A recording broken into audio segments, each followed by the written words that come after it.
2400 साल पहले भारतवर्ष की इसी धरती पर चाणक्य ने घोषणा की थी कि जो राष्ट्र शास्त्र पढ़ना छोड़ देता है वो समाप्त हो जाता है। क्यों कहा था ऐसा चाणक्य ने? क्यों जरूरी है कागजों में छुपे अतीत को जानना? क्योंकि अतीत को जाने बिना भविष्य निर्माण की कोई संभावना है ही नहीं। जो देश अपना इतिहास भूल जाता है उसका भूगोल अपने आप समाप्त हो जाता है। जो लोग भुला देते हैं तारीख को अपनी, उन लोगों का ज्योग्राफिया बाकी नहीं रहता। पिछली कई सदियों से हमने अपने इतिहास की जमीनें लावारिस छोड़ रखी हैं।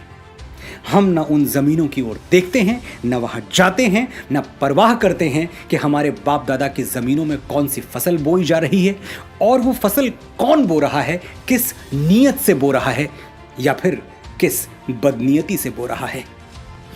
कहीं ऐसा तो नहीं कि हमारी उपेक्षा कुछ शैतानी ताकतों के लिए मुंह मांगी मुराद बन गई और उन्होंने गौतम और नानक के इस जमीन में कलंक के बीज बो दिए। बिल्कुल यही हुआ है। तभी तो हम इस हद तक ब्रेन वॉश्ड हो गए कि अचानक हमारी प्री प्राइमरी टेक्स्ट बुक में गा से गणेश हटा के गा से गधा लिख दिया गया और हमारे माथे पर बल तक नहीं पड़ा।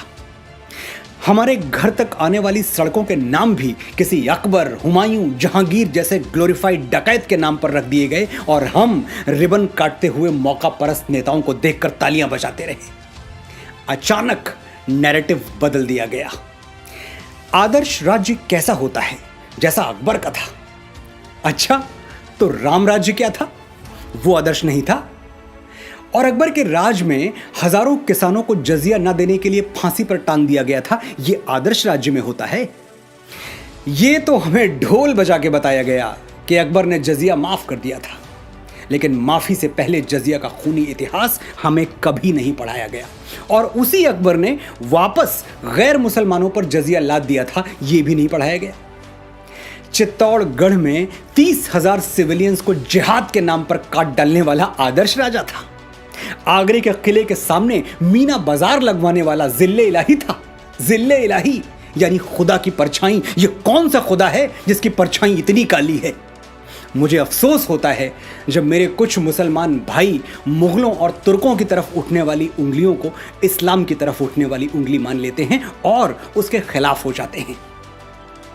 जागिए, आप अकबर के वंशज नहीं हैं। आपके पूर्वज वही हैं जो हिंदुओं के हैं। आपका इतिहास वही है जो हिंदुओं का है। और अकबर ने तो इस्लाम को जड़ से मिटा देने के लिए कोई कोशिश बाकी नहीं रखी। पढ़िए इतिहास, समझिए दीन इलाही को। आप जान जाएंगे कि अगर अकबर का बस चलता तो इस्लाम का नामो निशान तक बाकी नहीं रहता। अपने हीरोज और विलेंस जात पात से ऊपर उठकर चुनिए, जो इस महान देश की परंपरा है। रावण कौन था? एक ब्राह्मण था। भगवान ब्रह्मा की डायरेक्ट ब्लड लाइन में जन्मा था।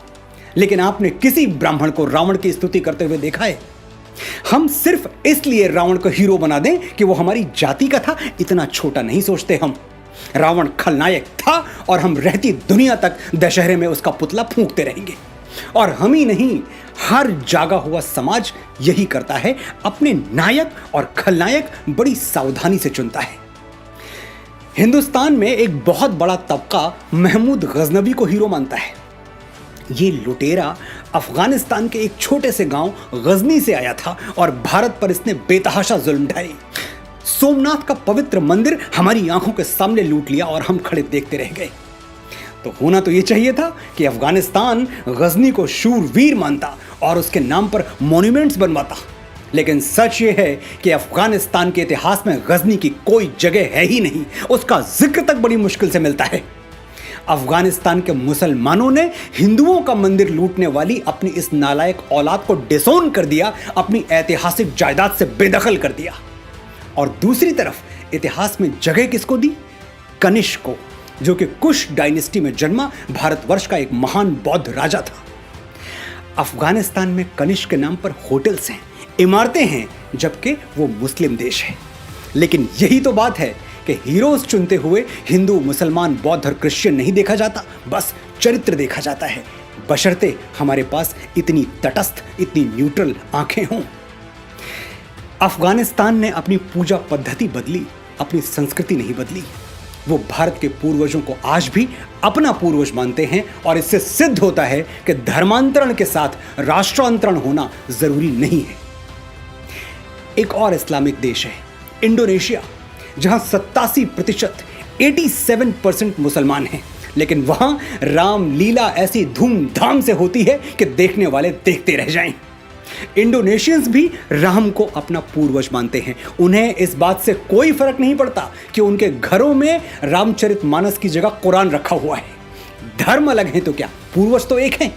ये बात जिस दिन मेरे मुसलमान भाइयों को समझ में आ गई, उस दिन हिंदू मुस्लिम एकता के झूठे और राजनीतिक स्वार्थ से लिप्त नारे गायब हो जाएंगे और सचमुच मन के धरातल पर, आत्मा के धरातल पर हम एक हो जाएंगे।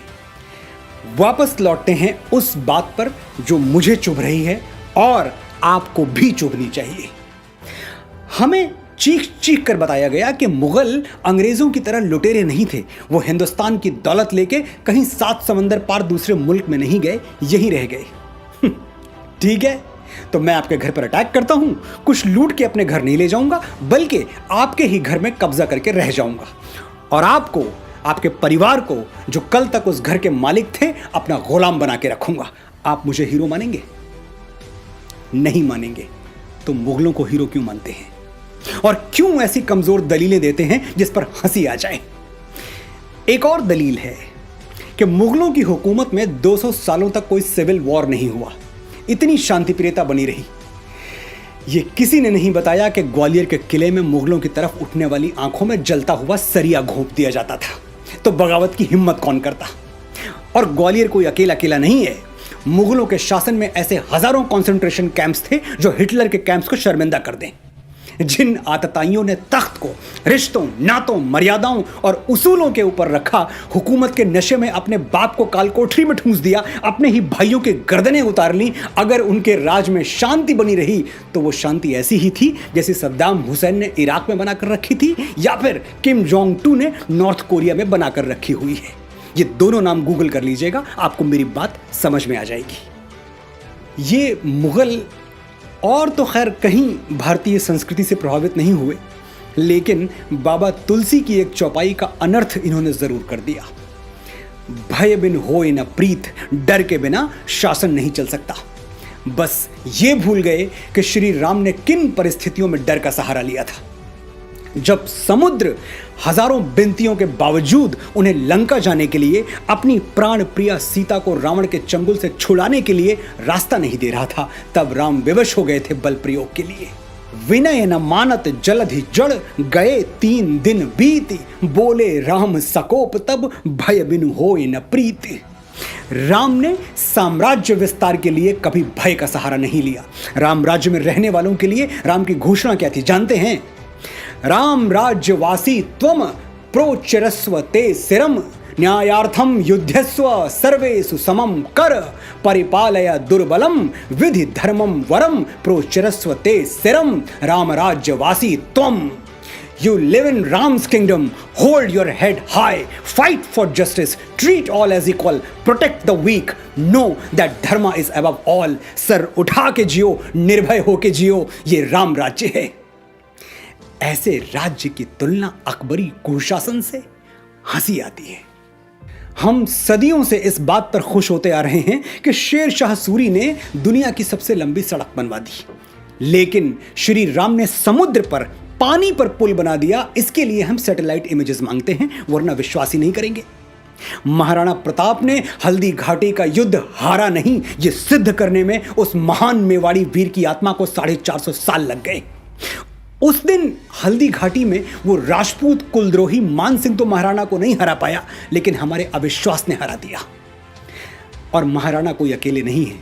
पता नहीं अपने कितने वीरों को हमने गुमनामी की अंधी सुरंग में एड़ियां रगड़ के मर जाने दिया और उन जालिमों को झुक के सलाम बजाते रहे जिनके दुष्कर्मों से भारत मां आज भी खून के आंसू रो रही है। समय आ गया है कि हम अपने गिरेबान में झांक कर देखें। जयचंद के नाम पर हम थूकते हैं, लेकिन एक पल के लिए ठहर के सोचिए, कहीं जाने अनजाने हम भी अपनी संस्कृति और सभ्यता के जयचंद तो नहीं बन रहे, उससे छल तो नहीं कर रहे। मैं प्रेम के मीठे गीत लिखने वाला एक साधारण सा लेखक हूं। आज मेरी बातों में आपको क्रोध और कड़वाहट नजर आई होगी, लेकिन मैं इसके लिए क्षमा प्रार्थी नहीं हूं। मेरा ये क्रोध अगर करंट बनकर आपको नींद से जगा दे तो मैं इस क्रोध का आभारी रहूंगा। मुझे खुद जागने में कई बरस लग गए, आप इतना लंबा समय ना लें। मेरे अनुभवों से सीखें, सच्चे इतिहास के दबे हुए स्वर गुंजायमान करें, अपने बच्चों के लिए सही आदर्श, सही नायक छोड़ें, झूठे नायकों के मुखौटे उतार के फेंक दें, अपनी विरासत को माथे से लगाएं और इस धरती माँ का ऋण चुकाएं जहां मैं और आप बीज बन के फूटे हैं और एक दिन राख बनकर समा जाएंगे। जय भारत, जय भारती।